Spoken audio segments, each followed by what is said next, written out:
Hello, a very good morning to you all. Very, very good morning to you, people. A very, very good morning to you. It is the 6th of May, and the year is 2025. This is Rise and Shine Nigeria. This is the show where we actually take a look at the daily news. What is happening? What is happening to us as a people? And sometimes we try to discuss how we can move forward.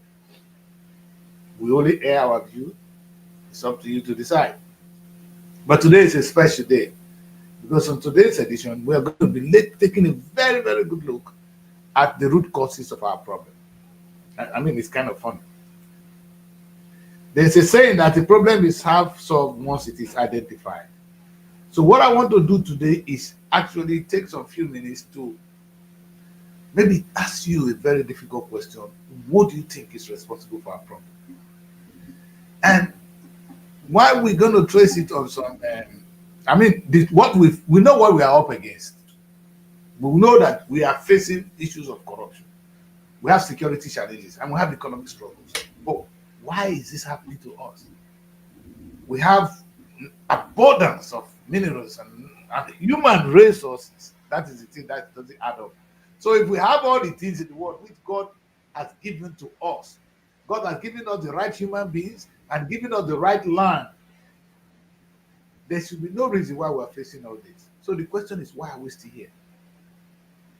There's one issue I want us to understand. When I was in UK, the first time I come to UK, to Europe actually, I was in Belgium, and we were struggling talking about certain issues. You know what is stress? What we're going through? We're talking about racism. Racism. It took me years to understand that there's nothing like racism, and I'm going to explain this. And I'm going to bring this in Nigerian context. You see, you don't have to like my skin color. I don't even know if I like your skin color. But that is not a problem. If what that belongs to me is given to me and what belongs to you is given to you, then we have no issues. So the issue of saying racism, let us interpret racism for what it truly is. When you say people are suffering from racism, it means they are deprived of the basic things. One of them may be human rights, which I don't think we even mind. I think the major one is economy. So when somebody say there's a racist, there's a discrimination against me, it meaning I'm being deprived of something economic things. I want to trace it. That's simple. I want to be that stupid today. That racism can then be defined as a situation where a particular set of people are deprived of the basic economic things. So, and I'm going to bring that, if you agree with me, though, because I don't know. I'm going to bring some color TV into the show. I mean, Asaba is ready. They are ready today to look at me. And I will ask color TV. I'm probably not the kind of man you like. She's young. She's beautiful. She might not like a man like me. Does it make her a racist? No. She simply does not like my look. She doesn't like my looks. And it doesn't make her a racist. What makes her a racist if that thing that is belong to me, she didn't give it to me, and I'm not talking of that thing, I'm talking of food or something that belongs to that we're supposed to share, and my own is not given to me. That is when I'm being discriminated against. So I want us to understand the concept of discrimination today. So when I come to UK and they were talking about racism, I said these guys are joking. It's nothing like racism. When you say in the United Kingdom today, black people are being discriminated against, then I want to hear, and I'm going to interpret it this way. Nobody discriminates against us. They don't have to like the color of our skin. We don't have to like the color of their skin. But what is important is what belongs to black people should be given to black people, and what belongs to you give to it. So do not interpret it any other way. So when we can understand that, then we're hitting on the issue. Like I always say in the UK, I'm going to say it here today. One quick. I said to them in the United Kingdom that we are being discriminated against, especially in the film sector. That is where I work. The reason I know is, now let me tell you the reason I know is, about 500 million pounds is distributed to filmmakers in the United Kingdom every year. Not even 10 million goes to black people. That is discrimination. It's not whether they like the color of my skin. You don't have to like the color of my skin. Who give a bloody damn? Who likes the color of my skin? So let's drive this matter home quickly to Nigeria. When we talk in Nigeria today, what did people say? Oh, some people don't like us. Oh, they are Hafula, they are Fulani, they are this, they are that. That doesn't matter. I can tell you between the two of you there, between the Muslim and the Christian man, there's no discrimination. If what belongs to the Muslim is given to the Muslim and what belongs to the Christian is given to the Christian, we will live in harmony. If what belongs to the Yoruba man is given to the Yoruba man and what belongs to the Hausa man is given to the Hausa man, there will be no problem. It's at the time when what belongs to the Igbo man is not given to the Igbo man. That is where the issue is. Let me put it this way. They are saying that, hey, there be rotational presidency. Oh, we the Igbos, we've not gotten president. If the Igbo man has been producing president the way the Yoruba man and the Hausa man is producing president, I'm not sure they will be fighting Nigeria in terms of trying to break away. So, in that case, you can say we are discriminating or that the rest of Nigeria are racist to the Igbo man. We're not talking of color now. You know why? Now, you know why it is an issue? When an Igbo man becomes president, he's probably going to drag the resources because all we do in Nigeria is to take the resources and bring it to where we come from. When Buhari was president, he was busy appointing his own men into the cabinet. Now, Tinubu is president. He's appointing his men into the cabinet. So that is the game. That's what we are up against. So it is important to be there, not because of anything, because when you are there, you're going to drag the resources to your own people. So your people are supporting you to be there. Think about it. A situation where Nigerian economy is not being shared. It's not based on what you can produce. And you become rich. You create an environment where anybody Nigeria can survive and can be successful just by working hard. That's what the UK. Yeah. A poor man in the UK can be successful, can be the richest tomorrow, because he has the opportunity to work hard and be rich. I swear, if you are poor in the UK, it's your decision. Because you know why? Because you should be poor. And I know it will be difficult for me to explain that. Because if you take your time, I said this, for those of immigrants that come to the UK, I always say to them, go and study something. Learn a practical skill. Because when you start to work anyhow, work with a workshop, people that carry one thing to the other, or as a cleaner, you get maybe basic salary of £1,800 when you work very hard. But by the time you get a degree and you get a specialist in one thing, a lawyer here in the United Kingdom, they don't make more than less than £40,000, £50,000. If you are a GP as a doctor, you are flying. So why don't you take a good training and be rich? That is an environment that gives you know you will be rich by virtue of your training. There's no story about it. And so you have opportunity. That's a society that gives you opportunity to fly. It does not matter whether you are from the west of England or from the east of England, from the west. I don't care where you come from. If you are even a black man and you have this skill, you will survive. So when we talk about racism in England, it ain't about the color of your skin anymore. It has moved beyond that. So Nigerians, even when we suffer discrimination, we are all black people there.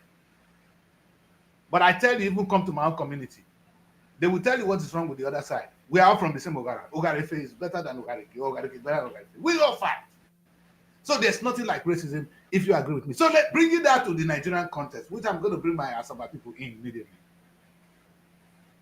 Who are the causes? What are the true causes of our problem?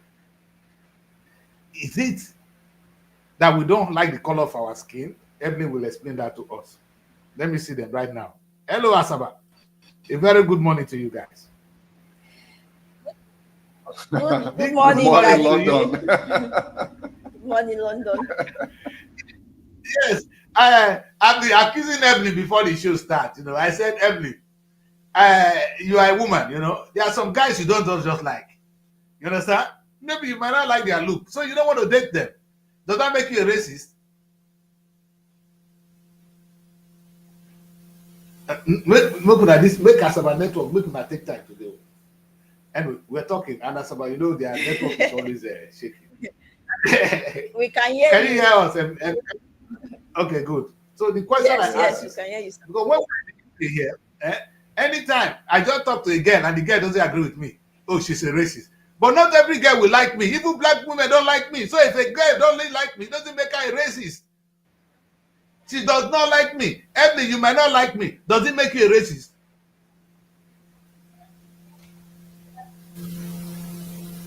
I really don't want to answer that question. Anyway, leave the poor girl alone. All right. don't want to wake the girl up.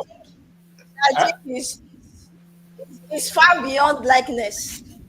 When Okay. you take it overseas with the white and the black, it deals with should I say Okay.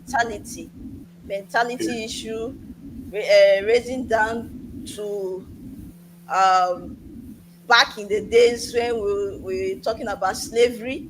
I Yes. feel some people don't want to let go of that mentality. They still feel that no, the black skin is beneath us. They were slave in those days. You get majority of them doing housemaid and serving us. So many of them still hold on to that mentality and they feel no, the black skin is not to our standard. They are underdeveloped or something. But if you bring it down to, should I say, Africa, because Yes. we are black, so I won't call it racism about skin color or that. I feel, should I say, is a form of competition when it comes to different tribes. The Yoruba want to be better. They don't want to see any other tribe doing better than them. The They Hausa feel want to lead. superior. They want Is to that what you say? be in the leadership spot. So everybody, I feel, is a form of competition and selfishness as well. Everyone is trying to see what they can gather for themselves. So they are all fighting for themselves. Because at the time of when they were fighting the Igbos, they want to go on their own. They didn't want to. Why did they want the Igbos to go? Because if we had nothing, I feel they would just be like, let these people go, they won't survive, they will come back. But they didn't want us to go because they know, okay, we have, I'm saying we because I'm an Igbo, we have Yes. things that the country needs as well. So they didn't want us to go. Like as I was saying, in Nigeria, it's not about skin color, it's a form of competition. Every tribe is competing for their own self. The outside is fighting, they want to claim leadership, or they always lead, they're always in position, so they want to always have that crown. The Yoruba, I don't know the issue they have with the Igbos and the Hausa. So the thing is just Well, I think taking it up from there, Yes. in a society that is heterogeneous, Yes. multicultural, there are bound to be preferences, there are bound to be inclinations, as it were. Or again, there could be issues of stereotype. But and that is what my friend here is Evelyn is talking about, competition. And if it's not well managed, it could lead to squabbles and all that. It might not, if it's not healthy, it might not bring the best. It could lead to conflicts and some of such. But I think the mark of a society that is ready to develop should be a society that should see people in the content of their character, by which I mean, what do they have to offer? What are they bringing to the table rather than the color of their skin? I have right here in the studio a white-skinned lady. Her name is Evelyn, and there is a chocolate skin marvelous that is just there. But I have over time learned to see people beyond their skin color. But I have a vision I'm running, and I have an issue on the table. Who is aligning with that vision? Who is the kind of support that I need? Who is contributing on how the society can get better? Then I am likely more inclined to see beyond the color of the skin and think about the content. Because at the end of the day, I'm just beginning to see a situation where there are teens here, and one may be teen of Ovaltine, one may be teen of Bonvita, one may be teen of Milo. And at the end of the day, I am not going to be satisfied with the teen. The teen is the packaging. The teen is the coloration. I am going to, the content is what I am. They make president. So am I more at home? Yes. Am I more at home with Bonvita? Am I more at home with the, so I should look beyond the container I should go for the content. And it is in the content you see the character. It's in the content you see the values. It's in the content that you see the contribution, as it were. And if we bring that to the Nigerian society, I think the time has come for us to look at individuals and begin to appraise and benchmark. Have to bring to the solution to our problem. Identify the problem of Nigeria. A problem once identified is already half solved. And managerial issues. Who among the politicians that are the gladiators, as they could be called, who among them has the managerial skill to turn things around with respect to where Nigeria is now and take Nigeria to where it's long overdue to be? So I should be able to see that person. And if for goodness sake that person is a Kwakwanso from maybe Kano or thereabout, if it takes a Kwakwanso from Kano to make Nigerian economy to work again, to make our youth to have renewed hope in Nigeria, to make us identify what is the Nigerian dream, what should drive an average Nigerian, and how do we make this dream not to be an illusion? How can it be attainable? How can our society get to work again? And how can we reclaim our place in the Committee of Nations? If it takes a Kwakwanso to get that, I will queue behind him. If it takes a man from Akwa Ibom to do that, all well and good. But this issue of that, this is majority, this is South, this is North, and this is Niger Delta. It at the end of the day divides us, because we should look at the bigger picture. And the bigger picture is about what are the things that unite us. Nigeria now, hunger unites us. So how do we get out of it? Unemployment unites us. The issues of failed infrastructure, and corruption. So at the end of the day, the political elites will want to divide this studio by telling Marvelous, you are from Akwa Ibom. So don't think along the same line with Godfrey. He's a Delta. And telling Evelyn, you are from Enugu. When the chips are down, you are going back across the Niger and all that. So at the end of the day, they have succeeded in dividing us while the looting is going on. But we should think more of what unites us. All right, Nigerians, think about what unites us. And what is that Nigerian vision system? So, can there be a Nigerian dream? Is it not going to be strong enough to propel us and drive us? There should be a Nigerian dream. There's a Nigerian dream. There's a Nigeria we want to see. Oh, yes. Yes, there's a Nigeria we want to see. And I'm happy you guys put this in context. Emily, thank you for that. And you added a lot of people to the topic. This is what I want to see. And I think I want to make this clear. Today, I think our biggest problem, you guys have some other issues there. I think our biggest problem comes down to sharing, dragging. Like what Ibaka said, if things are wrong or our based on the content of character, then and about what you can bring on the table. You see, I like a private businessman. Can somebody in the studio there lower your volume? Because it's a little bit loud in Asaba. It's echoing back to us. Okay, I can hear myself. If that is the case, we will be concentrating more on one thing and one thing only. What can this man bring? Who is the right candidate to lead Nigeria? It doesn't matter now where the person comes from. If our challenge, if we now identify our problem, and our problem is not the Hausa man, not the Yoruba man, not the Muslim, not the Christian, but the people, the content of the character of the man leading us. If we can focus on that, then, and not only content now, the quality of his mind. Because you see what happened. Today, it's a shame, but this is our current reality. Buhari became president. He jumped for Ministry of Petroleum. Appoint his own men from the north so he can control the resources. There is some cocoa coming from your side. That's Buhari. Do Tinubu is there now. They are the same political parties, so they are not friends. I can tell you one truth for a fact. They are not friends. Tinubu and Buhari, they are not friends. Tinubu is there. What is it doing? Tinubu is brought his own, all you can see now. Adegbala, Adele, Oyeyemi. That's what you're going to see now.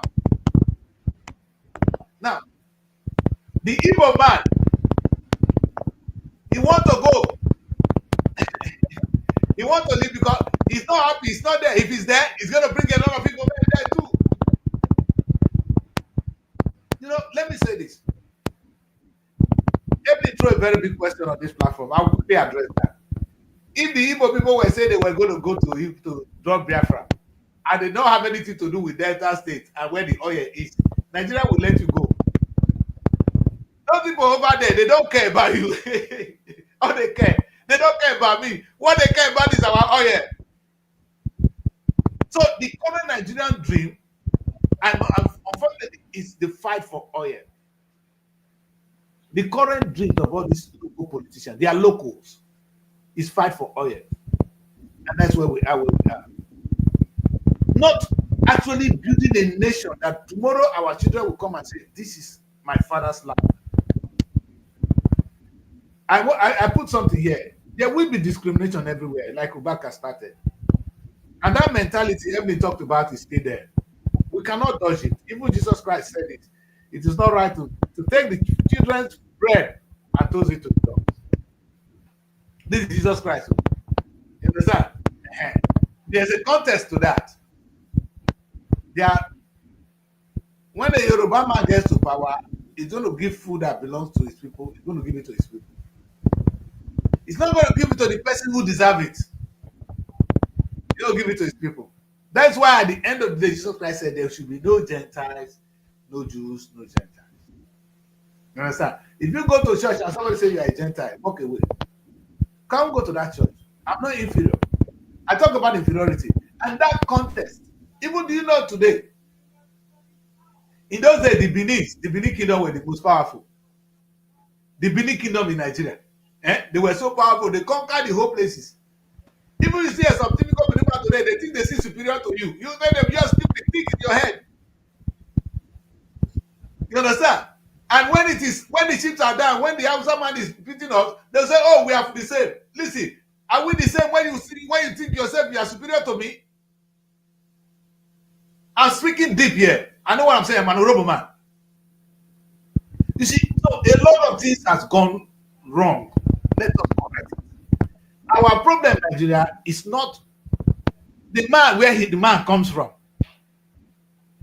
And our problem is not even that's one angle. It's not where the man comes from. It's the quality of that man. You see, our number two is the sharing formula is so deep in us. Anybody I'm talking to in Nigeria, the only thing is telling me is what they are taking. I've never spoken to anybody in Nigeria that doesn't tell me, oh, look at what this man has taken. Look at what this one has taken. Look at what this one has taken. Nobody even talk about how we're going to build it. Your son is still, I think you guys have some go in that studio. You need to be corrected. It's happening throughout. Your son, there's this annoying heat on the platform. I don't know if Femi can correct that. I'll bring you guys back. I will be happy if the sound can be corrected, please.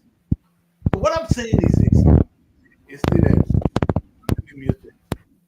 I'll bring them back. You see, that's Asaba for you. When you meet Asaba, you have a good sound. So hopefully they're going to correct that and I'll bring them quickly back. What I'm saying is, Nigeria, as blessed as we are, as solid as we are as a nation, we are not talking about how to use what we have to make more money. That is the thing I want to say. I said the litmus test of Tinubu government, of any governor, of any administration, be it local or even any parastatals in Nigeria, is how are you planning to multiply what God has given to you? And put it this way. When God gave us, how will I put it? God gave people in the United Kingdom this land. The land was empty. There was nothing on it. It was the hard work of men and women. Hard work of men and women that made England what it is today. Look at it. In fact, the day I was coming down, there was I keep saying that. And those of you that knows me, you will remember me for this. I was flying down into Heathrow. When you see the lights, the firmament is no more up. The firmament is now down. You know when we sing those days, we sing it to the firmament when we see the sky, the lit up sky. But look down now. Human beings have contributed. They have lit up. They've turned down the earth to firmament. A beautiful firmament. The question is, what do you have to offer in Nigeria?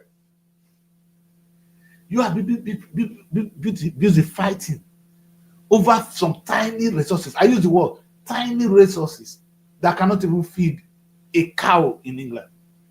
The entire Nigerian economy, your budget of 50-something thousand of trillion, even if your budget is 60 trillion, only higher education in the United Kingdom generates 100 trillion higher education.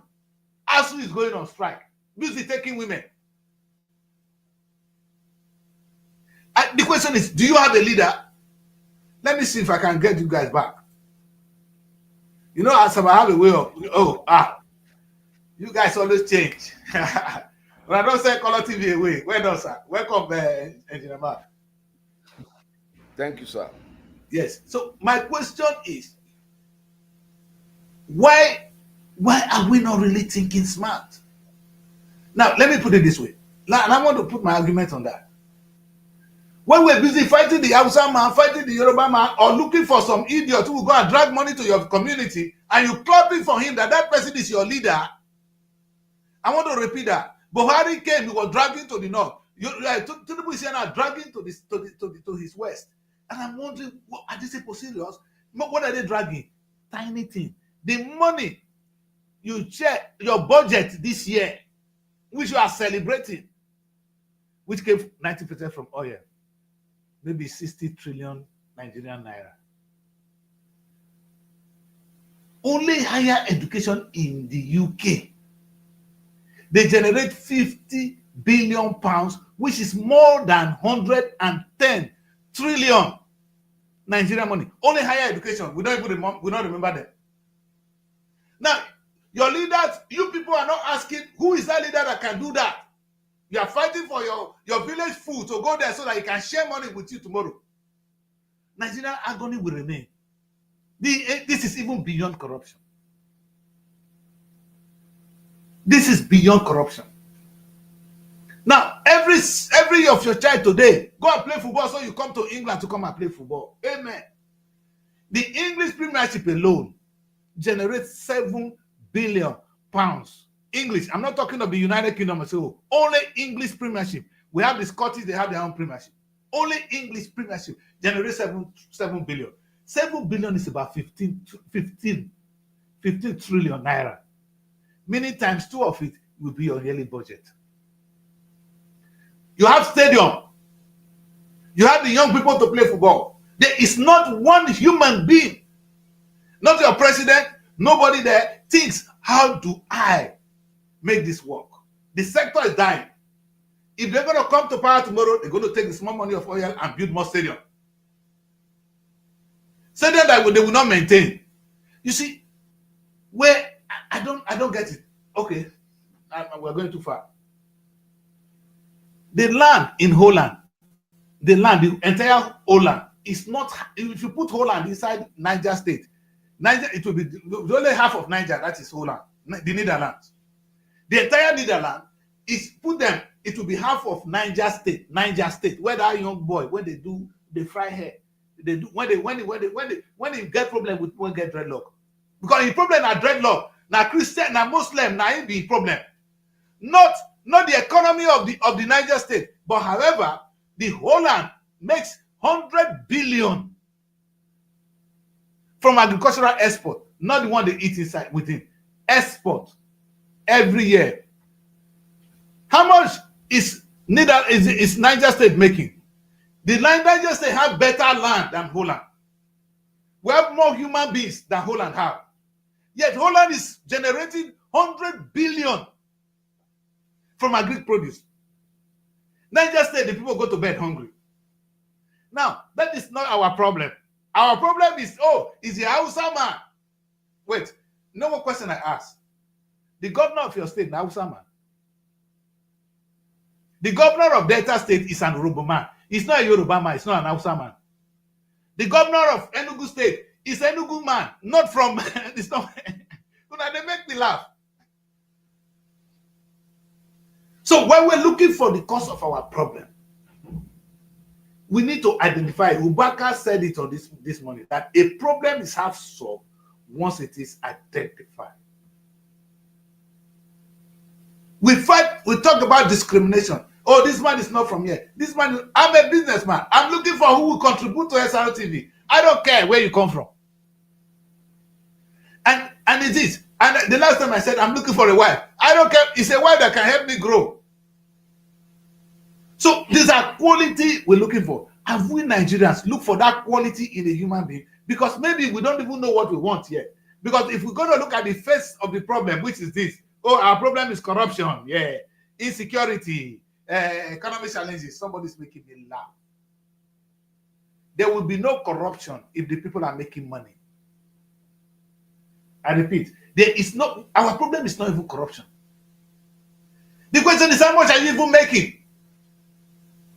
Your leadership lack quality. Quality is not here. They don't have it. It's not corruption. Corruption, remove corruption. What are they even corrupt about? They are sharing some 2 naira that comes from oil. Nigerian economy, in a year, our budget should be a minimum of, how do I describe it? 1 trillion. I don't know how they call that one. Which English? I bet Mona help me call out for figure.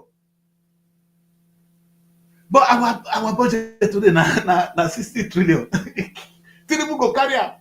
Then they go share money. So before Tinubu go buy yash, come out. Come take a girlfriend, go somewhere. Money don't finish. I will say we are corrupt. We are poor people. Poor mentality.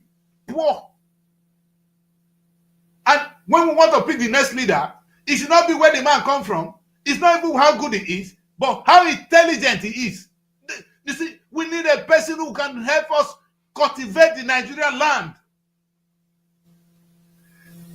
If you agree with me or not, the governor of Edo State, not be Yoruba man, not from Edo. So Nigeria don't have a problem in terms of discrimination. Igbo man when he won't break away, your governor now we go put governor for East. Umahi when he finish for there, finish for that place, finish, they go dance for Abuja. So where is he from? Which governor? Have you ever have the East produced a governor from anywhere? This is not the military era. You people voted your own governor. Akwa Ibom governor is from Akwa Ibom State. Rivers State is from Rivers State. No, now when Tinubu just played, say Hurricane Tinubu reached there. The governor of Kano State is from Kano State. And these governors, they get small money every month from the national cake. Not that they work for it. You see, I ask, what are they even sharing? First, let's talk about our poor mentality. When say Nigeria is a rich country, we're stupid. We are a very poor nation. We're broke. We're not rich. We are poor. How much is your budget? Have you heard of the kind of budget civilized countries? I bet look at other small nations like South Korea. How much is their budget? How much is the budget of the Netherlands? Imagine if Netherlands is making 100 billion solely from agri export. I bet go the yearly budget of the whole land. If they put the entire economy of the whole Africa together, it's not as big as that of California. Let me repeat that. California is one state in America. The budget of the whole of Africa is not as big as that of California. So when you see these your leaders, they wear tie. They go wear tie like Oyibo. They behave like the white people. I'm asking, what are you imitating? Is it how they carry women or how they develop their land? Tinubu, you become a head of state, you become a president now. What are the things you see abroad that you are imitating? How to bring skyscraper to Nigeria? Can you imagine? It's about the kind of road they have in Germany. How Obodo go bring that kind of road come Delta State? You go bring German company, they can construct roads. Now, look at your leaders. Let's construct roads. Let's construct roads. Oh, Nigerian government, Tinubu came to power. Let's control from Lagos to Calabar. Come on, let's clap for Tinubu. He's performing. We're poor, we're broke. We lack the mentality of growth. Nobody's disturbing us. We don't have a focus. Or even if we are focused now, it is the wrong one. What can you tell me is Nigerian plan in the next 10 years? Okay.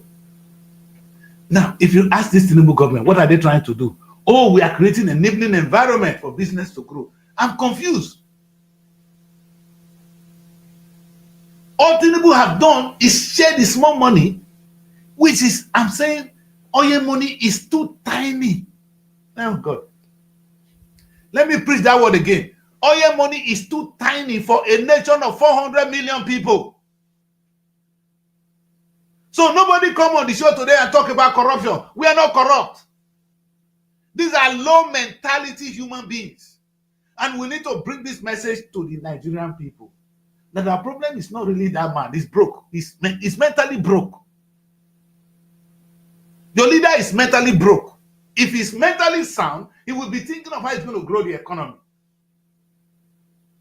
With all the things God has given to you, the next thing I'm going to see now, the one that the end of the matter, where the Jesus Christ will come in now, we can't go church or can't go mosque, go pray. May God can't give us what He don't give to us already. I'm tired for these people, man. Engineer Baka, let me ask this. Engineer Mishak. Mishak, the governor of Delta State, is he an Hausa man? No. Now, the governor is not an Hausa man. Good. So now, is it the Hausa people that stop Delta State from growing? So Nigeria is not responsible for the poverty you face in Delta. Go on. Our issue basically is that of wrong political ideology. You see, we have made it very difficult as a people for governance to be relevant to us. Like you referenced, we enjoy the sharing pattern more than the growing pattern. Instead of looking at how to make our states entrepreneurial states, completely independent from the money that comes from the center should be like Jara, if we must look at it holistically. Yes. And it's so unfortunate that the same thing leaders from the military regime to the civilian regimes have continued to tell us. I remember when they said Vision 1990, Vision 2000, Vision 2010. None of those visions have we woken up from to date. The government spends hundreds of millions into billions of taxpayers' money, inaugurating committees to visualize the vision on our behalf and project a future that on paper looks attractive. There is no vision that can be actualized without annexing the multiple natural resources available to us beyond oil. Two very important natural resources are agriculture and tourism. Those are major blockbuster earners for a country. There was something you were talking about that really struck me when you talked about the governors. They didn't carry a man from Taraba State to come and be governor in Delta State. They didn't carry a man from Anambra State to go and be governor in Lagos State. The governors in this state are indigenous people of this state. And having known the bigger picture and the bigger problem, the solution starts from solving the smaller problems within our states, our local governments, and we're able to solve it at the center. But we're not looking at it from that perspective. Everybody comes around and wants to take from the cake. Nobody wants to create. Look, if like in the public servant, they'll tell you don't depend on salary alone. Salary is like the money that comes from the center. Utilize your innate talents to generate funds for you. Your innate talents could be in agriculture. As a public servant, it does not stop you from farming on your land. As a public servant, it does not stop you from having a fish pond or a piggery or a poultry in your village or in your land when you hope to develop much later. As a public servant, it does not stop you from having developmental skills. As an engineer, it does not stop me from having a mechanic workshop where I employ people to artisans to work for me. And that is where overdependence on oil is giving us so much problem. Now, it's not in our DNA. Most of our oil blocks there. You said? It's not in our DNA. We are all depending on oil. Even not that Yes, it's not in our DNA. We are so used to sharing formula. You talked about content in leadership. Yes. If you know the quality of members of the Delta State Executive Council, for example, so you would weep. Now this one our leader Pekin. This one our leader. Have you heard some of them speak? Have you heard some of them give speech in public function, even speeches that are written for them? And the way they read it, you will laugh at this speech that have been written for you. You have edited it, they have told you, you have had rehearsals. But in level, at time of presentation of those speeches, becomes a problem. These people don't have any form of ideology. All they have is they worked for me during the election. They helped in the process of rigging, in the process of carrying ballot box, in the process of campaigning. That someone campaigned for you does not translate to that person having leadership qualities. I must make a confession. This is one of the worst cabinets I have seen. Mediocres, children, and I've seen something, a generative trajectory in imposition, that someone's mother or father is a political leader in the state. You now make the son a commissioner or an SSA. That does not, Delta State is blessed with intellectuals. Delta State is blessed with content. But those that lack content will not allow the content-filled individuals to take positions of authority. They will intimidate you, they will threaten you, they will coerce you, they will threaten your family. And that's why honorable men cannot occupy dishonorable positions in leadership. Because most of these positions are positions that are so dishonorable in the interpretation, not in the ideology, interpretation of those positions. I weep for the bigger Nigeria because, like you rightly said, Nigeria should have been far bigger and richer and less dependent on money coming from crude oil. Look at grass flaring. Do you know how much we can generate from all this grass flaring? How much we can, if we can translate those, if we can compress those gases that we're wasting away. Russia's major export is gas. The gas we are wasting. Yes, that's what we use here. It's one of their major exports. Yes, it's what we use in the UK. When there's war now, we have problems with gas. Their major export. Yes, we have problem with gas. But yeah, we are flaring this gas away. Not one state government has an integrated farm mechanism. Look at very close to your village. There was a time, I think during the Igbo regime, they had Songhai Delta. Where is it today? The structure is just there, it's gone with the wings. Songhai Delta, to train youths. After the training, what happens after then? Delta State, if we must fight, okay, multiple taxation is another problem. And if this multiple taxation goes into the hands of government, both at the national and the different state levels, goes into the account, the coffers of government, it would help in transformation of most of the economies of the state and the country. But most of these taxes come into private pockets. Every regime, successive regimes have always craved that we want to attract investors. You cannot attract investors with this kind of economic climate. Multiple taxation. Who wants to look at Michelin has gone to Ghana. UAC. Majority of all these conglomerates, they've all left to other African countries. Look at Gabon. They export more crude oil than us.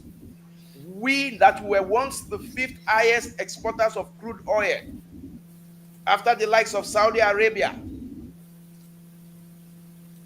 Russia, and co, were the number 5 in the world. Venezuela. But today, where are we? Look at the Fulani herders. Argentina is the highest exporter of beef. Is this how you see cattle roaming the streets of Buenos Aires? Or you see how you see their herders moving the streets of Buenos Aires? What they do is ranching. Ranching is more honorable. It's just like somebody having a poultry farm and escorting the chickens all over the streets. How would it look like? And our government doesn't care because people's interest is involved. That means you are telling Nigerians that the interest of individuals overrides the collective interest of Nigerians, which is highly despicable, to say the least. Look at the quality of projects. I have never seen majority of the roads being constructed in most of our states and federal roads do not overcome 2 rainy seasons.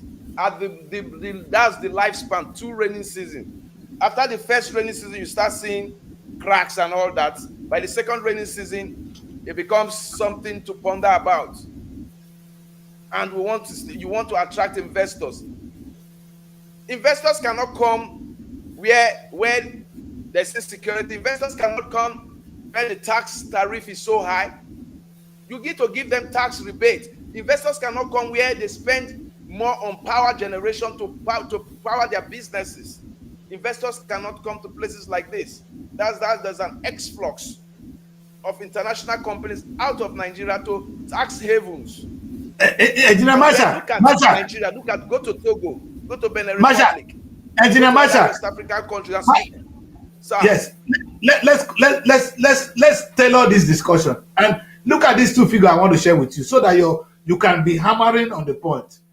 Now, the yearly budget for the fiscal year 2025 to 2026 in the state of California is 322 billion.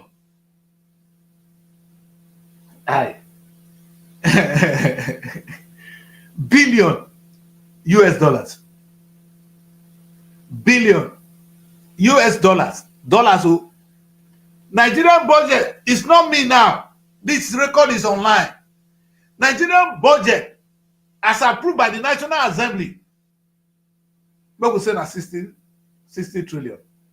If you divide 60 trillion by 1,500, how many dollars do you get? I mean, somebody, Evelyn, if you guys are in the studio, divide 60 trillion. I can divide it here if it is in pounds. Divide by 2 is equal to 30 billion pounds. 30 billion pounds is what you people have. It's less, oh. It's less. If this is in dollar, it will be about 42, 43 billion.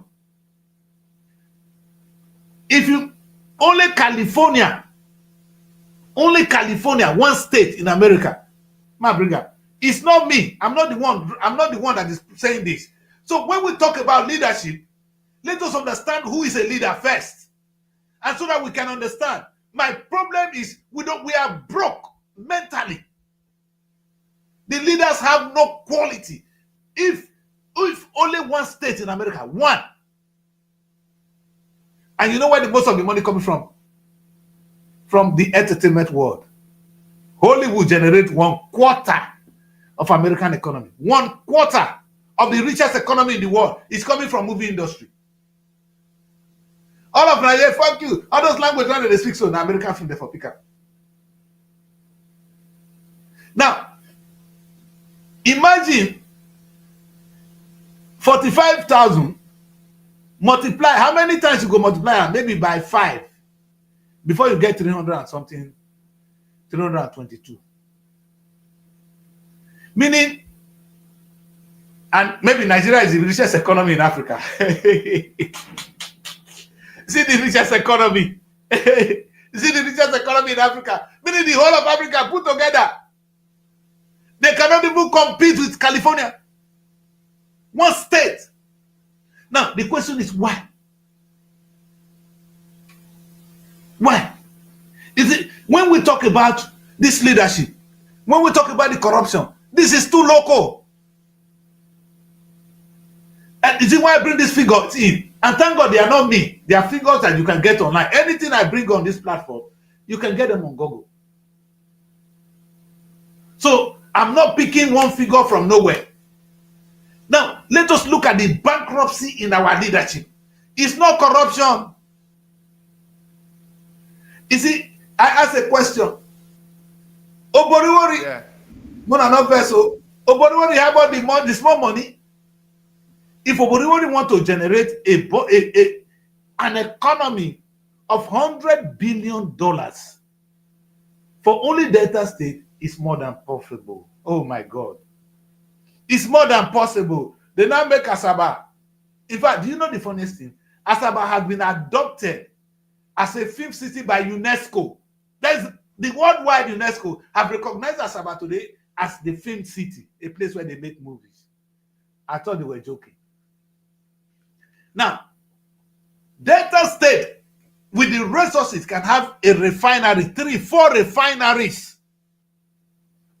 If I be a governor of Delta State and I cannot have 10 refineries in my time, what am I doing? I don't need to do 10 businesses. I will be known for one. Maybe it's just refineries. I want to start to refine and sell to the rest of Africa. I will not. People are looking for petrol to use. Instead, we're importing fuel. Oboriwori is building roads, bridges. Now, look at the bankruptcy in leadership. I'm happy. Oboriwori is not from Hausa. He's from your own. I'm sorry that we have to focus on Oboriwori so much. Not because maybe because I have Asaba, maybe we're not better. Yes, the creative dimension, the creative input into leadership, especially as it has to do with Nigeria, has dropped. The reason being that it has never been there. Sorry, sir. It has never been there. We know the profile of the likes of Nnamdi Azikiwe, Awolowo. These were people who developed themselves. Some had to go to overseas for what they call golden fleece, in order to develop themselves so that they have a creative dimension in order to contribute meaningfully to their society and development in terms of ideology. The tragedy of what we have is that, yes, democracy is said to be a universal concept, but its efficacy is in the local application. So there is no, it's not about a universal template that wherever you drop it, once a system is democratic, then of course it will have development. No, it doesn't automatically translate because of the local variables and the local colorations. What we have had in Nigeria is that we have not had a paradigm shift from, we have rather had a paradigm shift from a service-oriented, sacrifice-oriented, ideology-oriented kind of leadership to that of a leadership of sharing mentality. So how come that somebody whose father was possibly the founding PDP chairman in Delta State, or one of the foremost PDP chairman, will now in his 70 or 80 say, oh, PDP is the government in power, the party in power in Delta State, and at 69, 70, I cannot be waking up to go for ESCO meeting and be reporting in a ministry. So my slot, that is the word. That's the problem. That's my slot should be given to my son. My slot, and I give it to my son. And possibly this son happened to be a dropout, or my son, my slot should be given to a boy who had been loyal. He knows how to. He knows how to be a result-oriented talk. You know. So he was the one who in this primary school he destroyed the ballot boxes, or where the opposition was about leading.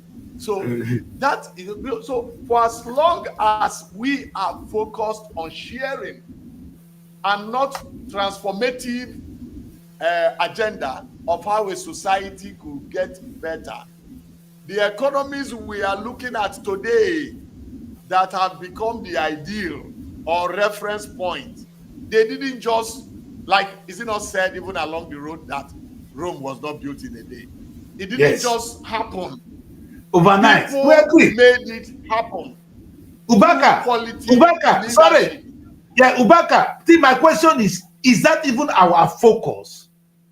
You see, first, when we say let us what I'm trying to do today is let us first identify our problem. Because when we talk on this platform, we always say Nigerian problem is corruption. Nigerian problem is this. No, let's put it in this context. Let's come to this. Sorry, sir. Let's go with this. Nigerian budget for 2024-2025. 2025 is 60 trillion naira. Please divide that by. I want people in the studio to divide it by 1,005. Go look at the current rate today and divide it so that we have the amount in dollars or euros. Now let's go further. This is Holland. The budget for 2023, it has gone up. It's 461 billion euros. If they multiply that one into naira, I'm not sure I go fit. It go be like what Senate president not fit pronounce. I won't bother myself. Now, let's put this in context. The population of Holland is how many? Only not even up to 18 million. They're making this amount of money for a population of 18 million. 461 billion euros for a population of only 18, they're not up to 18, no, 18 million. Now, let's look at Nigeria.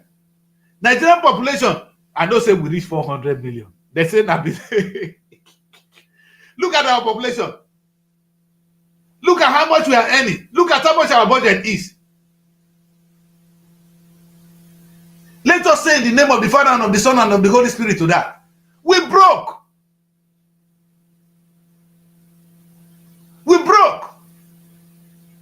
That is what we should be talking about. When people sit down on the table to discuss Nigeria, this is what we should be talking. The population of Nigeria is 400 million. We don't get statistics.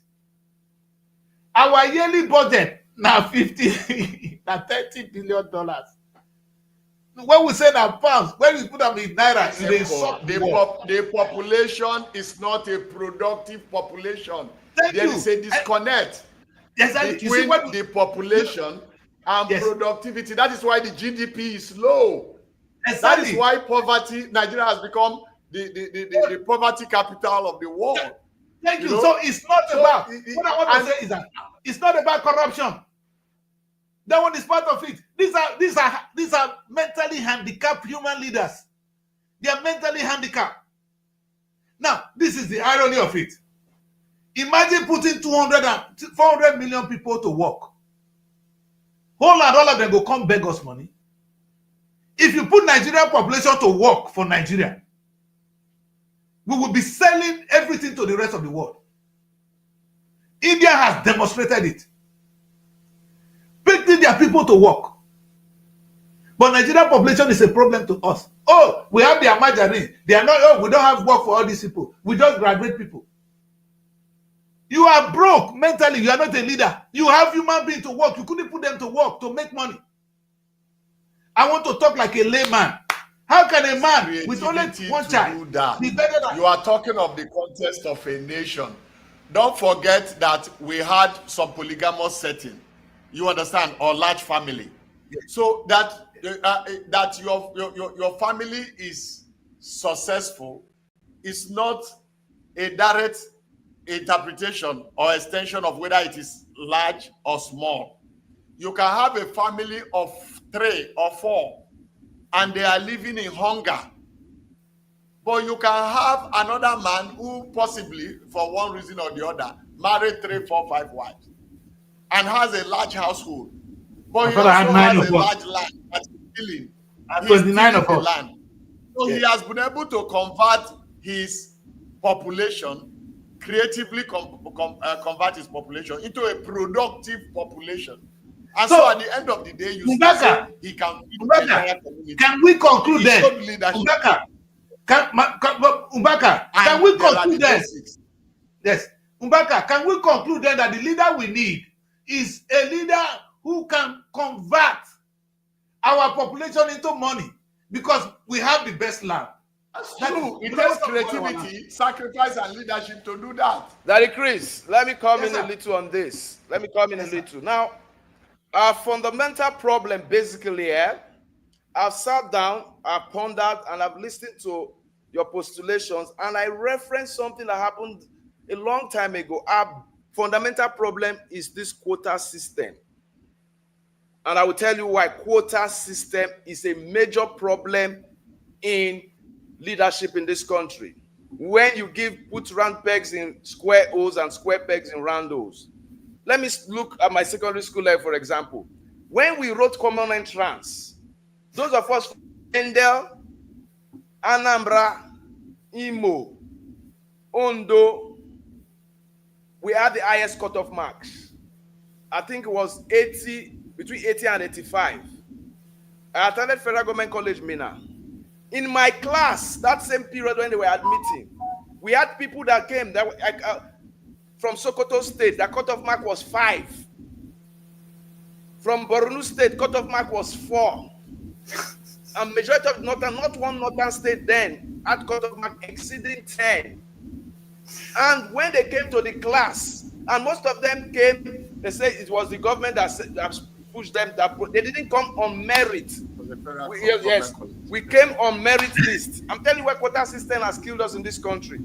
Yeah, I hear you. Translate, we now go into our class. We speak English. Most of them cannot speak English. That means there was a variance. Everybody can talk, but not everybody can communicate. We could communicate. So it was taking them time to integrate. Now, these same people now, they would struggle before they start speaking.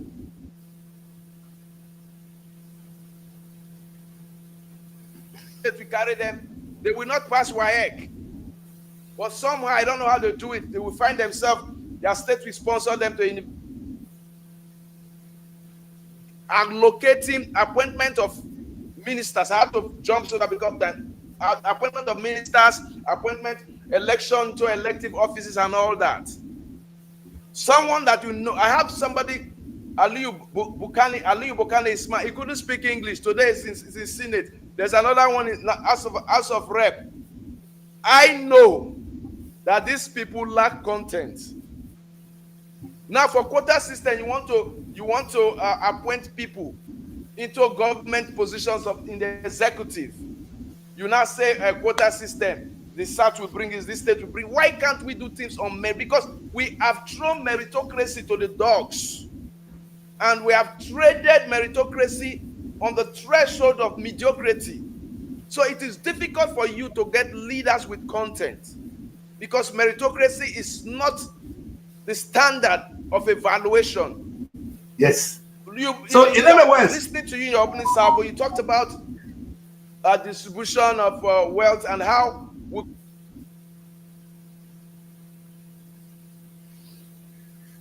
yeah, the network is always going to do what they do. But I'm happy today that what I think what we are trying to drive at is identify the Nigerian problem.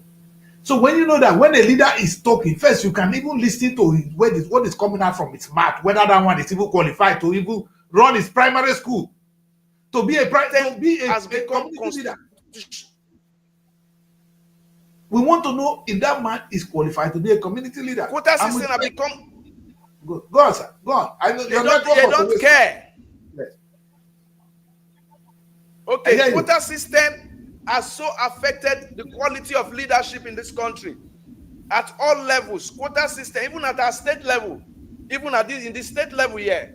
Yes. Quota system is still being practiced in a more modified form. We call it rotation. Rotational governor. Rotational governor. Who cares about rotational governor? Now Delta not slot. Now Delta at the expense of meritocracy and quality.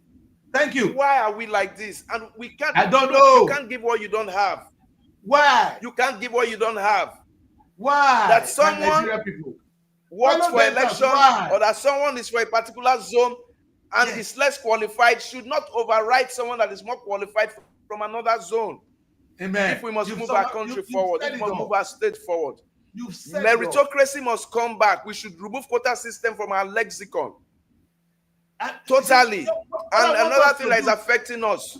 Yes. So what we want the audience to take from us today is the barometer for judging a leader. You understand? It's not because he's an Hausa man or a Yoruba man or this, or he can construct roads. No, the challenge we face is way beyond sharing of oil money. Nigerian problem, if we can just stop today and say, okay, let's forget about this oil sharing money. Let us go and make money. I want to talk like a layman. You see that with the population we have, oh God, the world will be looking at us. Say, where are these people coming from? And is this Africa? Because I never see the magic. How are you going to use 30 billion euros to feed a population of 400 million? What are people with only 18 million have 400 and something billion euro? It does not add up. Holland can dash us the money we spend in a year. They can dash us and it won't even affect them. They will not even know. You know why? They are productive. This is the word. They are productive. You see, only California is more than the whole of Africa. Why? They are productive. Tinubu, are you productive? Oboriwari, are you productive? Let's go on the break. You see, this is where we're going to go on the break. There's no too much grammar. Is your governor productive? Is your local government chairman productive? Is your president productive? Go to the rest of the world. Holland, only 18 million people. Then they get 400 and something billion in euro. We, 400 million people. Now only 30 billion will they get.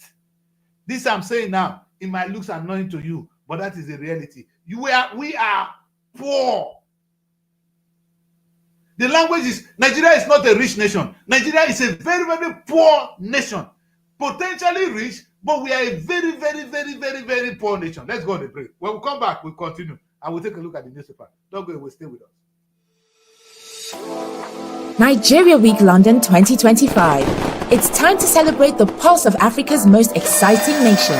Nigeria Week London 2025 is coming to Hippodrome Theatre from July 24th to 26th, 2025, showcasing the best in Nigerian arts, music, fashion, and investment opportunities. Whether you're looking to discover the future of real estate, explore Nigeria's culinary masterpieces, or get immersed in an electric Afrobeat performance, this is the event of the year. You can also join us for a film festival, cultural dance spectacles, and the recognition awards. Don't miss out on the business opportunities and cultural experiences waiting for you. Book your tickets now before they're gone on eventbrite.co.uk. Call or text +447 438 893 190 or 080 330 46768 or +447 459 071 747.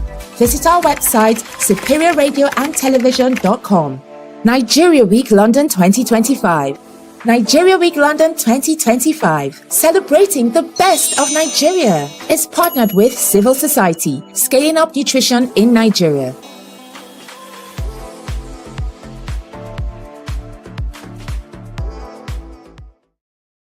Yeah, people, what's up? This is Rise and Shine Nigeria, where we're taking a look at what we need to do to move Nigeria. I know today's topic will not please anyone. I wonder if our leaders are listening to us, what they will be thinking. They say these guys are arrogant too. They will all call all kinds of names. I can just imagine how annoying I am to them. But you know the truth, my people. Until we address these core issues. And today, I was sleeping when I come up with this issue. When this inspiration comes to me that Daddy Chris, you're not actually treating the wound. First, you have a wound. You have a wound, yes. Your wound is you are poor. First, you're poor. Nigeria is a poor nation. Now, how do you feed yourself? How do you treat the sickness? It's not corruption. Oh God, did you hear me right? If they are even qualified to become corrupt leader, in fact, it is an insult to call a Nigerian leader a corrupt leader. That would be an insult to corrupt leaders. They are not qualified to become corrupt leaders. They are not qualified. You see, you have to be qualified to be called a corrupt leader. What are you corrupt over? Is it the oil, small toy oil money, 30 billion? He said the man is corrupt. The man is mentally handicapped. We are not corrupt. They are not corrupt leaders. Stop the word saying Nigeria is a corrupt place. They are not corrupt. If a population of 400 million is making only 30 billion, is that not madness? With all the potentials, we're only making only 30 billion. Whereas Holland, a population of 17 million, generates 462. I am talking here, the statistics is there. And you call your leader, they are corrupt. Are they qualified to be called corrupt leaders? You see, sometimes I say, are you even qualified to be called a thief? There's a language, people thief, stealing. Are you even qualified to be called a thief? You have to be qualified. You have to be able to steal. They are not even qualified to be called a thief. And these are the people who are celebrating. My people, you know why I'm doing this? I can tell you now, if you go on social media today, they are praising leaders. The Amazon of leadership. The so. The so. And sometimes I'm wondering, are these people for real? Do I belong to the same country with these people? Are we talking? So if I vote now, my vote will be equal to their own. I'm not being boastful. But it's painful that we don't even know what we're talking about. It's an insult to call Nigerian leaders corrupt. They are corrupt. They are not even qualified to be called corrupt leaders. Who will wait? A man like Oboriwori, bros not verse in my man. A man like Oboriwori who can produce, who can generate oil, fuel for sale, and the whole country will be buying from us. They are busy constructing roads. The man waste time. He don't get job. If they work out from one place, they commission, they look for. No, we get wahala. But I know best. If they work out from one place to the other, they go see whether they park sand for the road. They will continue to park sand on the road. That is your vision. You talked about Oboriwori now. Now there's one area we have not even delved into. We have the Warri Port. We have the Cocoa Port. We have the Sapele Port. Yes. And I think we have the River Niger there, Asaba there. Complete them. River Niger, there, Asaba there. Yes, on the chap, yes. The Anambra, I'm just talking of Delta now. Have we sat down as a people, at the Federal Executive Council, as a governor, for example, and tell the federal government that we need to decentralize the Lagos port, the Apapa port? They should come and operate. Look at, I went to MPA Warri and I wept. Look at the quality of infrastructure wasting away because the port is not in use. Look at Cocoa Port. You know what is happening. The Sapele Port. They're there. And the Bomadi Port. So we have 4 ports in Delta State. What if these ports were running? If the federal government is not ready, let them take a concession. The state government takes over this port and start running it. Or because of interest, selfish interest. It will be. Let me correct this. Hello, sir. Let me correct this. The federal government have no law against you setting up your own seaport. In the federal government, the reason I know there is Cocoa Kwale Free Trade Zone run by a private individual. It's my brother. All right. Now, that is the government. The federal government could give somebody an opportunity to run a free trade zone, and it didn't give your state government opportunity to run a free trade zone. Free trade zone is not part of seaport. Is seaport not part of free trade zone? So are you blaming the federal government or you blaming Oboriwori? Because let us be clear, Oboriwori is a Deltan. He's my brother. But what is going on there is a show of shame. We are not. In fact, let us exhibit the leadership we are talking about. And I know they will hate me, die. But this truth will help us. I'm not talking about you, bro. But the truth is, you are broke. Delta State, you know how much is Delta State budget? I can't wait to see your budget. Can you imagine? Now, Delta State, what will be Delta State budget? If a state in California, if California is, oh my God, that make me laugh, man. You guys make me laugh. You think America is the federal government giving California that money? California is contributing to the federal purse. It's not the federal government of America giving California that money. Tell me who limits you as a state? Who limits your local government if private people can have free trade zone? And you're telling me your local government could not do anything and federal government to the blame? Who taught us that? What kind of law? Ubaka, let's do newspaper review, because if we continue, we go offend too many people today. I think we don't talk the matter at this where some of them are ready to kill us. Let me say this. You know what happened when Martin Luther King was talking about racism and this thing, they said it's okay. But when he began to get into poverty, the rich and the poor, at that time he must die. There are some areas you don't go into. When you now talk of equality, may they share the resources equally. At that time, the big boys don't want to hear your voice. So the big boys are not happy to hear what we are talking about today. But I didn't talk about Mokuna share of money. I said make we just, because I want when I wait first. I see when Jesus Christ know that they're going to kill him, but he never reached. So sometimes he had to escape.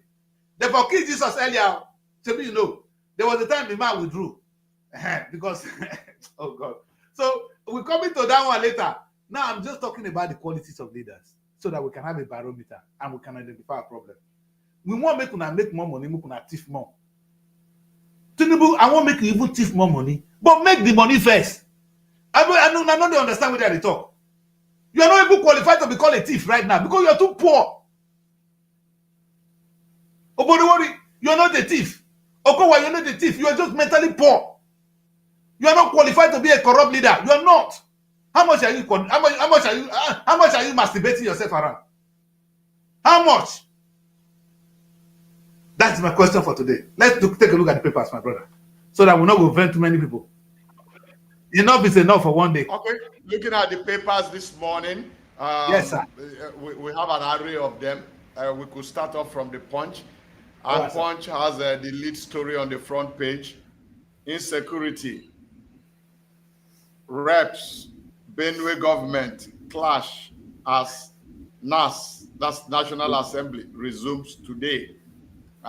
Yes, the National Assembly, after a long recess, will be resuming today, and it's expected that they will be inviting the governor of Benue State, and there's going to be a clash over what role did the governor play as the chief security officer.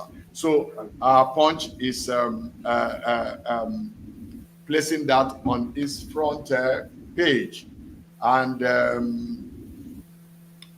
also on the front page of Punch is another story that is of interest. It says concerns as over 1.5 million UTME candidates score below 200. Below 200. I think the scores in JAMB should be 400. Four subjects that must be, that should include use of English. Yes. So 400. And they are saying that there is concern as over 1.5 million UTM candidates score below 200. What would you think is responsible for this low performance in JAMB? Man, there's a major problem. Basically, children have lost interest in reading. I mean, a lot of us grew up with going to libraries, reading our books. There was no social media then. And of course, our parents then, it was... Talking about libraries, engineer, yeah. The Bender State government then had mobile library. Yes, they have mobile library. Mobile library, that you do not need to have a physical library located in your community. But you just need to know when the luxury bus, that was the mobile library of Bender Library, Bender State Library, when it will be passing your community. And if you are duly registered, you could borrow books and return the one that we had that as a system then. Yes. What do we have on ground now? Every it's in their palm now. They want to write JAMB with exams with their phones. And the major problem, there's something that's happening. Now, if you and I are writing JAMB, for example, even if we sit close to each other and we are doing the same physics, chemistry, maths, and English, my questions are going to be different from yours. Yeah. So, I mean, that's a major thing that has affected them because they don't read. But if you were reading, that shouldn't be an issue. This generation do not read. This generation, parenting has been thrown to the dogs.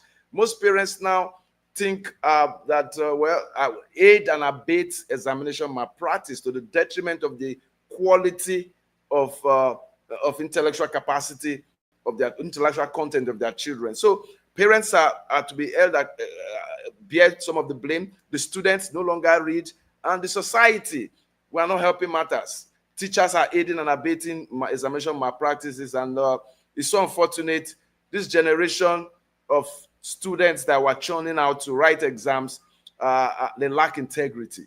Okay, that's not a good one. It's reflected today as the press is a mirror of society. Let's go over to Guardian. The lead story in Guardian is also what my friend Engineer Mishak will call a cry for help. Nigeria risks losing youth generation to drug abuse, mental health crisis. Nigeria risks losing youth generation to drug abuse, mental health crisis.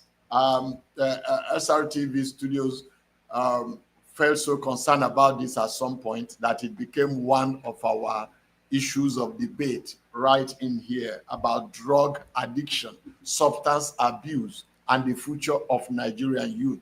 Because you talk about a youth that will constitute the leadership of tomorrow, and you go all out there now, you see that people who are expected to be within the four walls of the university are roaming the street. Their clothes have gone up and all manner of things, and you find out that they are victims of drug abuse and substance abuse. So that is raising the somewhere will will see how to come in for the rescue. Then we go over to Vanguard. The lead story there says, not alone, talking about anti-Tinubu coalition. Anti-Tinubu coalition, 2027 in focus. Not alone, can't decide 2027 presidency. Tanko Yakasi and Arewa Consultative Forum. I think that should be that ACF, Arewa Consultative Forum. That not alone, no matter the strength of that coalition, because one of the papers also tells us that El-Rufai is a placeholder for former Vice President Atiku in SDP. You know, that more like tries to confirm what Okowa, his running mate in 2027, said that, 2023, that Atiku is on his way out of PDP even. He's moving to SDP. So until he gets there, El-Rufai is a placeholder for him there. But even in the face of that coalition, Vanguard is telling us here that anti-Tinubu coalition, not alone, can't decide 2027 presidency. That is to say, the North will, of necessity, need to work. Sifubaka, Yes. Sifubaka, this brings us to the topic of today. You see, now we're looking for whether the presidency come from the North and come from the South. We're not talking about our problem. The money we are sharing is too much. What are they coming to share, even if they don't become president? Is it not the same 30 trillion or 30 billion that they're coming to share? Is it $30 billion they are coming to share? You understand? They are not sharing any reasonable amount of money. So rather than we asking who is going to be the president of 2027 that's going to grow Nigeria, you see, and when Nigeria grows, it will affect every one of us. But even if my Urobo man, maybe probably from my village, become president, and he stayed there for 20 years, the effect will be less on me and my family, because this is the painful thing. Tomorrow, my children will not be able to walk on the street freely. They will not have good education. Prosperity will continue to be a thing what we talk about. Oh, Nigeria could be prosperous. Nigeria could be this. Nigeria could be that. The simple things like this, not alone. Why is our problem not South being president? Why are we not thinking of the right man? These are our leaders now. I said they are not qualified to be called corrupt. You don't get it. How can people who are not qualified to, again, whether it is a northerner, whether it's a southerner, whether an easterner, they are not qualified. We need to refine. Maybe we need to send children to school. You know, I run a show called The Next President. You know why I was looking for that show? I came up with that show, The Next President, and it's something we do at SRTV Abuja, where I put a lot of young people together to run for the office of the president. What I was looking for, to put in the minds of these young people who is really a leader, who is really a president. The show starts from the next governor. The winners come together. It's an intellectual debate, intellectual contest. When young people actually, not the one that go and dance and get naked, but it's never got any support in Nigeria. I don't mind. You know, I continue to do what I need to do. And again, see this kind of discussion actually inflates my frustration. Because look at it. How can somebody be talking about not alone or sat alone? It's about Tinubu leaving or it's about being there. Tinubu people will say, oh, Tinubu is our turn. Tinubu, I'm not even going to support you because you are from the South. You are bankrupt mentally. And I'm not your fan. So for me to ever pick a candidate, it's not going to be because it's a northerner.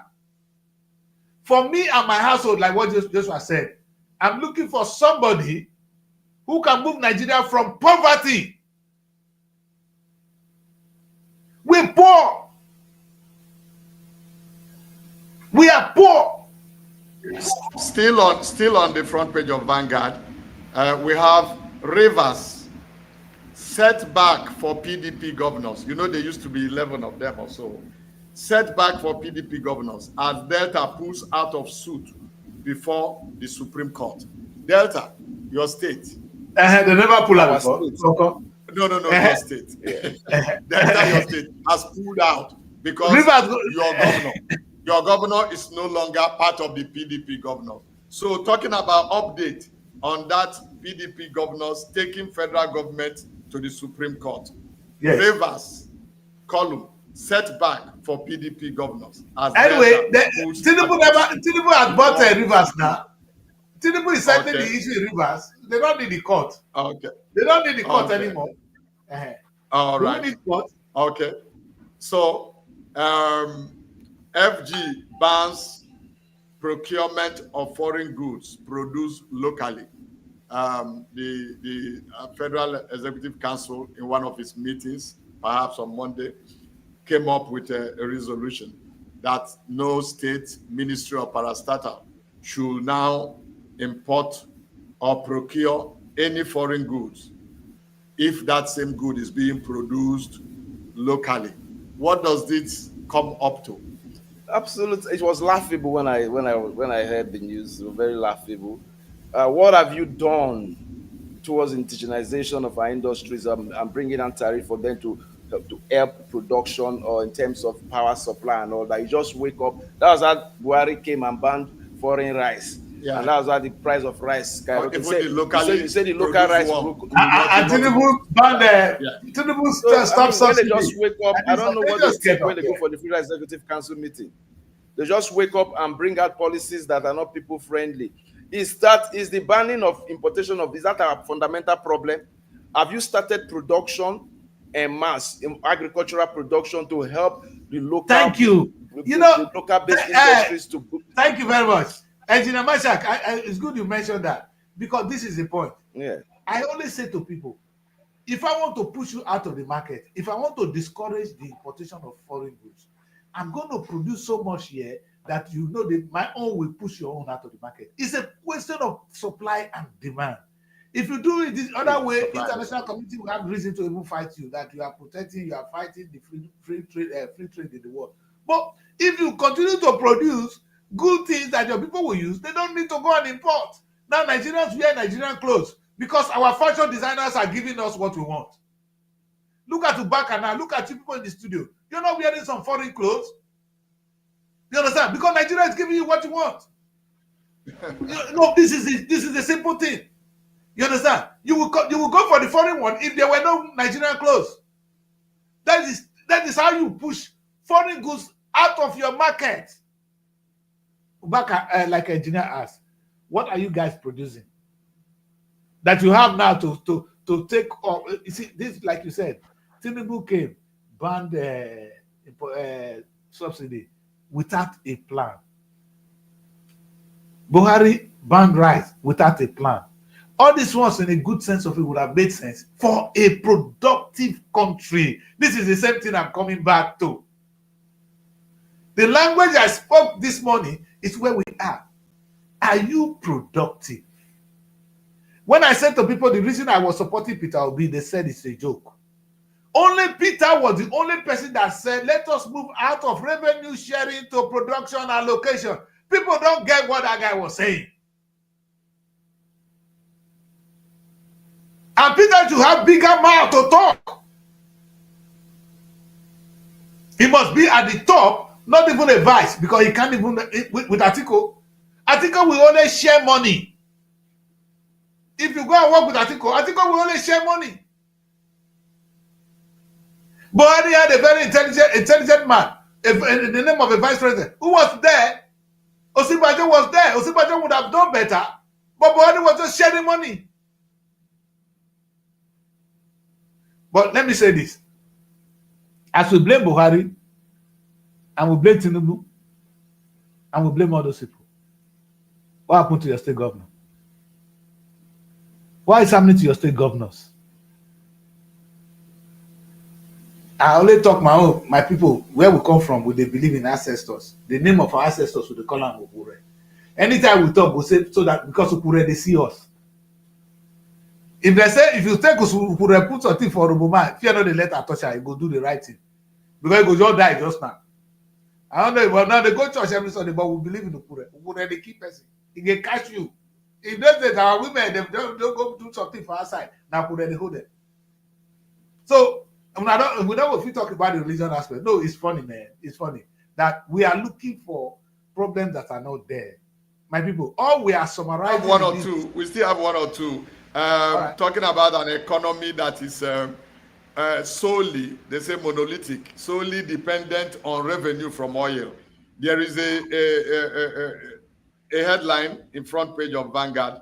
It says fresh concerns mount over 2025 budget as oil price drops further to $59 per barrel. When you have a nation's budget and its prospects and its practicability, Its future, you know, implementation is on oil. predicted on oil. On Now oil. we have this story here that fresh concerns mount over budget 2025 as oil price drops further to Mbaka, Chief Mbaka, per barrel. Chief Mbaka. Yes, Please sir. let us ask. I am- How much is Holland? Yes. People, let's get this in. How much did you say Holland generate from oil? Nothing. They buy oil. Nothing. No, nothing. Okay. Nothing. But yeah, they generate 461 billion. If we calculate that one in euros, and euros is almost like pounds now. Meaning they're making about 900 and something trillion. If they put that for naira, almost 1,000 Ask about trillion. crude and how to share the resources around the crude. And we are busy talking about 60 trillion. We are talking about people in Holland generating 900 trillion. 900 now they won't spend. We they fight over 60 trillion. Wait. And no, they don't have oil.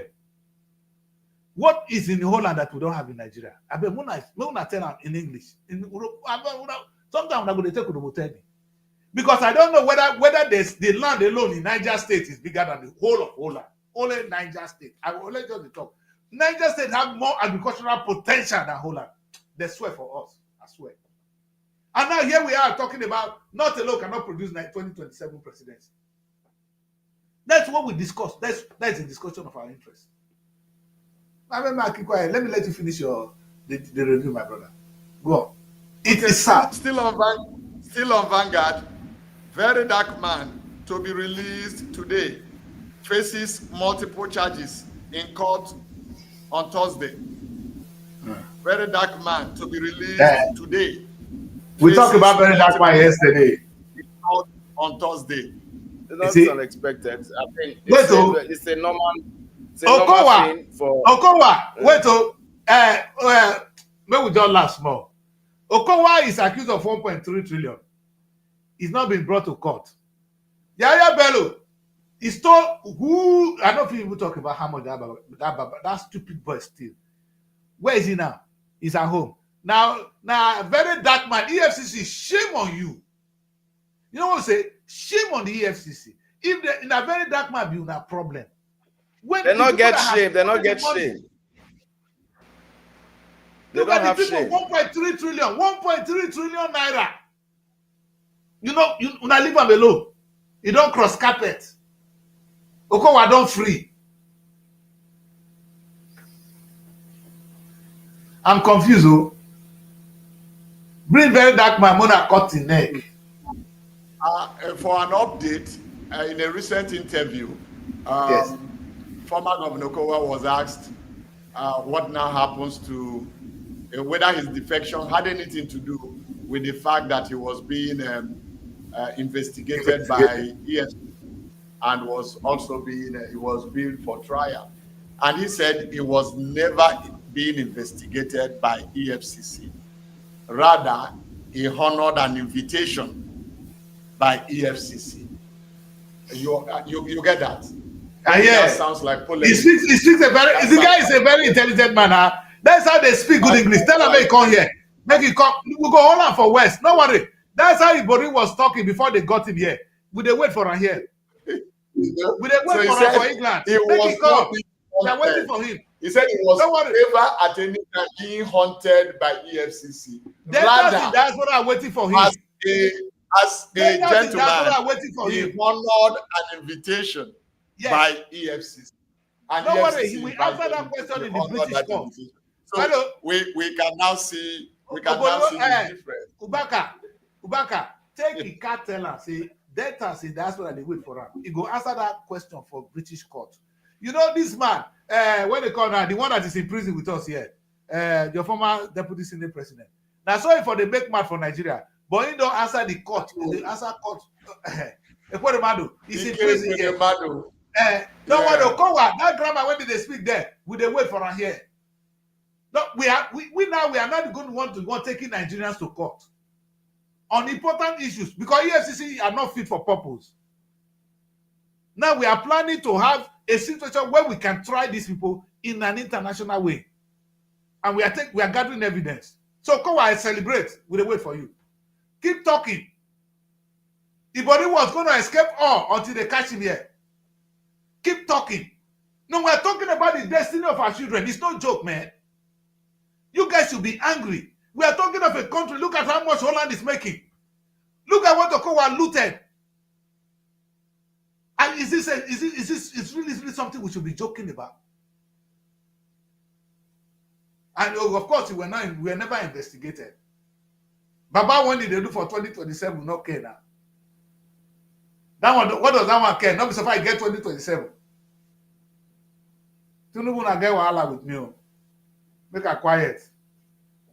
Yeah, they call Nigeria. Let's take one more from Tribune. Let's take one more from Tribune because now National Assembly is resuming, and Tribune has this interesting clue.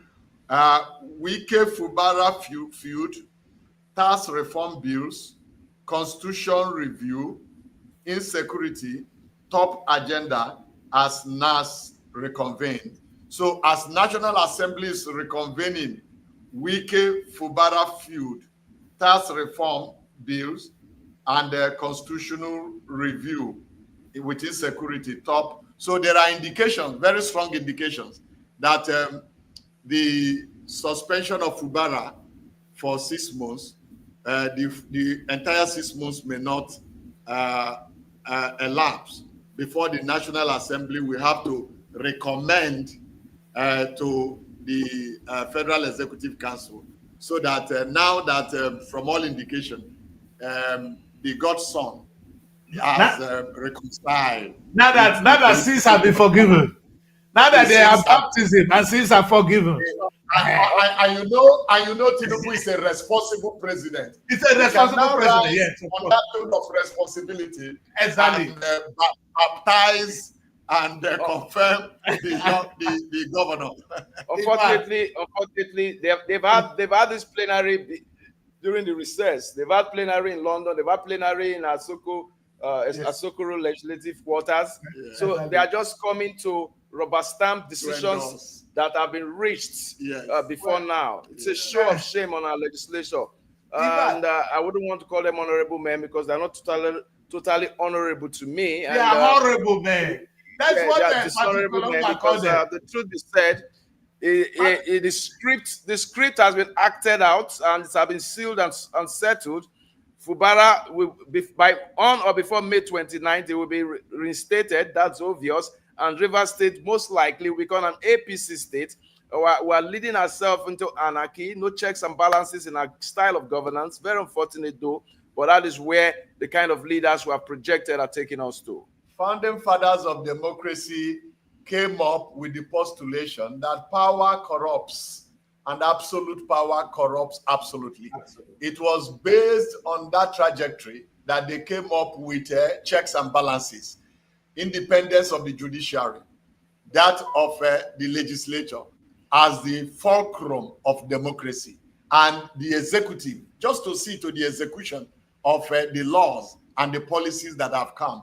But the reality on ground in Nigeria today, not something that will make anybody to be very happy, is that those checks and balances have collapsed into the executive having an extension of a National Assembly as a parastatal. Yeah. And of course, also a rubber stamp kind of judiciary that is predictable in where they are going to. And with that, the ship of democracy is certainly not sailing smoothly to the direction of development for the nation.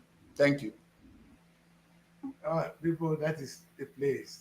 You know, power corrupts. Absolute power corrupts. Absolutely. Thank you, people. That is where we're going to wrap the show.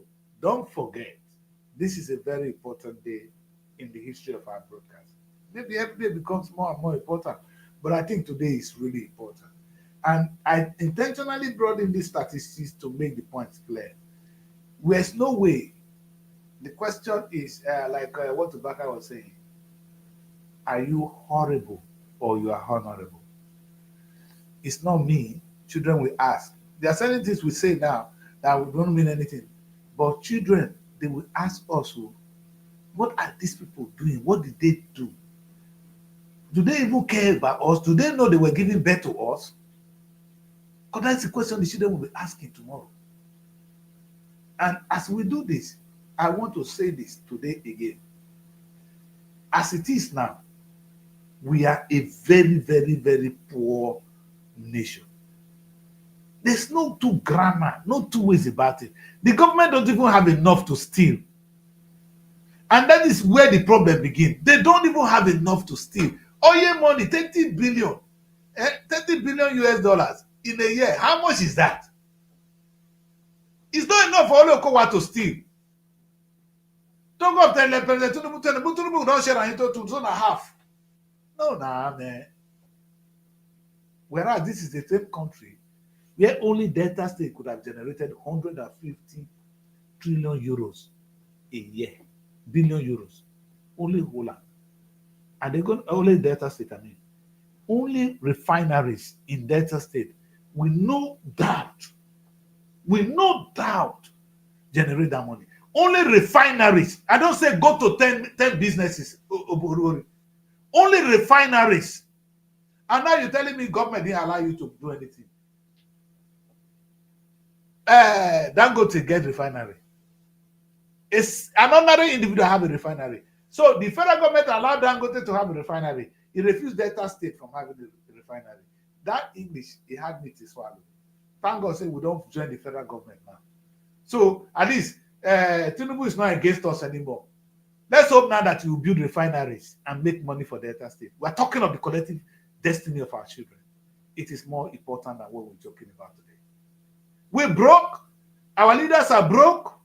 The nation is broke. Let us come together and let that be our interest. Let that be our focus. Not how we're going to get 2027. Not how to leave one party to the other. Thank you very much for joining the show today. We're going to call it a wrap here for now. We'll be here again tomorrow. Always a pleasure. Yes, sir. We'll do this again tomorrow. Thank you so much. Thank you so much for joining. And for you people at home, please take the message from us. We are potentially rich, meaning we have the potential to be rich.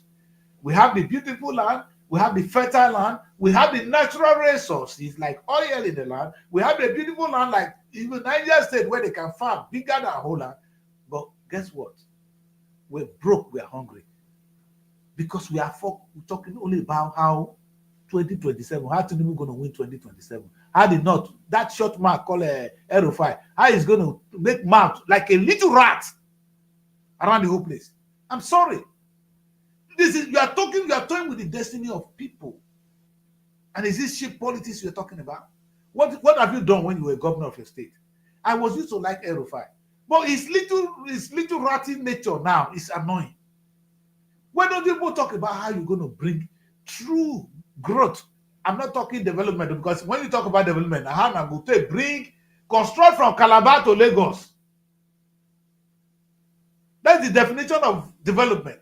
Development is a growth of an economy, not to construct roads. Let that sink into your skull. That construction of road is not development. Development is growing your own economy, competing with the rest of the world. California makes more money than the whole of Africa. Only California. the state of California in the United States, put the economy of Africa together. You see what we saw of Holland now? 461 billion. Do you know how much the whole of Africa is getting? If Nigeria, the biggest, get only 30 billion. Imagine what the rest are getting. Maybe only one bossa, only one better musician for America, he get the whole money when Togo get. And you boy are a nation. You guys jokers, man. Let's stop this. Africa is bankrupt mentally. We need to wake up. Let us not be proud of what we are not. We are bankrupt. And we need to address this now. This is more than politics. This is more than laying blames. The West have never stopped you. If they can stop anybody, if the West can stop, if America will stop anybody, they hate China. Yeah, they do business with China. They don't want China to come and take over from them. But China is doing their own thing. So America is forced to respect them. If they can give China the chance, they will give Nigeria billion chance. If we get something they want, they will buy. Are they not buying our oil? Is the West not buying oil from us? It's what they want. Like I said, look at these gentlemen in the studio. They dress in what Nigeria could give to them. Let us grow our economy, people. Let the next meeting be how, not constitutional conference, an economic conference, economic summit that will be adopted by all the states in Nigeria. We don't need no constitutional conference. What we need is an economic summit where Nigerians sit down and talk how we're going to grow the economy. We don't want another no conference or no constitutional conference. Baga. Only one person will run any system of government that will work, provided the economy is good. No politics, economy. Thank you very much. I'll see you guys tomorrow. God bless you all. Bye for now. Nigeria Week London 2025. It's time to celebrate the pulse of Africa's most exciting nation. Nigeria Week London 2025 is coming to Hippodrome Theatre from July 24th to 26, 2025, showcasing the best in Nigerian arts, music, fashion, and investment opportunities. Whether you're looking to discover the future of real estate, explore Nigeria's culinary masterpieces, or get immersed in an electric Afrobeat performance, this is the event of the year. You can also join us for a film festival, cultural dance spectacles, and the recognition awards. Don't miss out on the business opportunities and cultural experiences waiting for you. Book your tickets now before they're gone on eventbrite.co.uk. Call or text +447 438 893 190 or 080 330 46768 or +447 459 071 747. Visit our website superiorradioandtelevision.com. Nigeria Week London 2025. Nigeria Week London 2025, celebrating the best of Nigeria. It's partner.